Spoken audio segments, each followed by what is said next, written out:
অনেক দিন আগের কথা। আরব দেশে নিজাম নামে এক ব্যক্তি ছিল। সে ছিল এক ভয়ঙ্কর অপরাধী। সে ৯৯ জন মানুষকে খুন করেছিল। এরপর একদিন তার মনে হলো, আমার এত পাপ হয়েছে, আল্লাহ কি আমাকে ক্ষমা করবেন?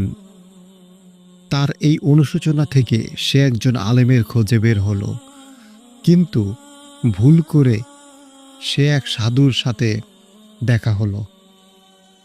সাধু হচ্ছে যিনি ইবাদতে ব্যস্ত থাকেন কিন্তু গভীর জ্ঞান রাখেন না। সে সাধুকে জিজ্ঞেস করল, আমি ৯৯ জন মানুষকে হত্যা করেছি, আল্লাহ কি আমাকে ক্ষমা করবেন? সাধুটি বলল, ৯৯ জন মানুষকে খুন করার পরও কি তুমি ক্ষমা পেতে পারো? না, তুমি কখনোই ক্ষমা পাবে না। এই উত্তর শুনে লোকটি রেগে গিয়ে তাকেও হত্যা করে ফেলল। ফলে মোট খুনের সংখ্যা দাঁড়ালো ১০০ জন। তারপরও তার মনে এক ধরনের তওবা বা অনুশোচনা হলো। সে আবারও একজন প্রকৃত আলেমের সন্ধানে বের হলো।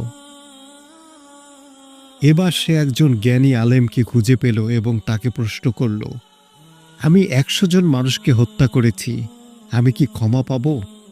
আল্লাহ কি আমাকে ক্ষমা করবেন? আলেম উত্তর দিলেন, হ্যাঁ, আল্লাহ দয়ার অসীম।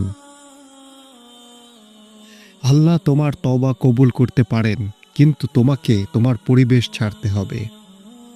যে জায়গায় তুমি এত পাপ করেছ সেই জায়গা থেকে সরে আসতে হবে। তুমি বরং এমন একটি জায়গায় চলে যাও যেখানে ভালো মানুষ আছে, যারা আল্লাহর ইবাদত করে। সেখানে গিয়ে তুমি তওবা করে সৎ জীবনযাপন শুরু করো। অনেকটা দূর হাঁটার পরে পথে সেই লোকটির মৃত্যু হলো।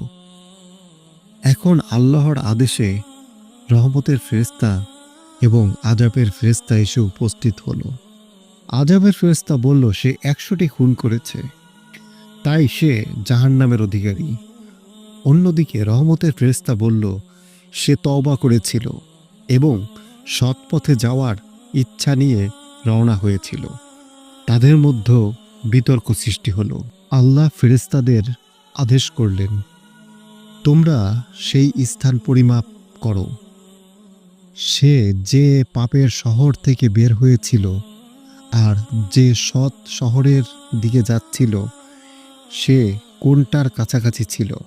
ফেরেশতারা তখন পরিমাপ করল এবং দেখল সে সৎ পথের কাছাকাছি মাত্র ১ হাত দূরত্বে ছিল।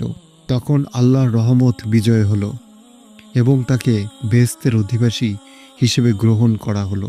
এইখান থেকে আমরা জানতে পারি, আল্লাহর রহমত সীমাহীন। তুমি যত বড় পাপী হও না কেন, তওবা করলে তুমি ক্ষমা পেতে পারো।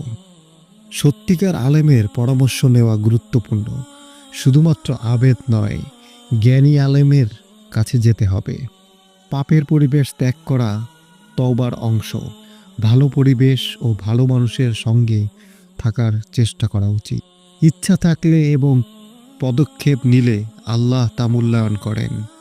এই কাহিনী মুসলিম শরীফ ও বুখারী শরীফে উল্লেখিত।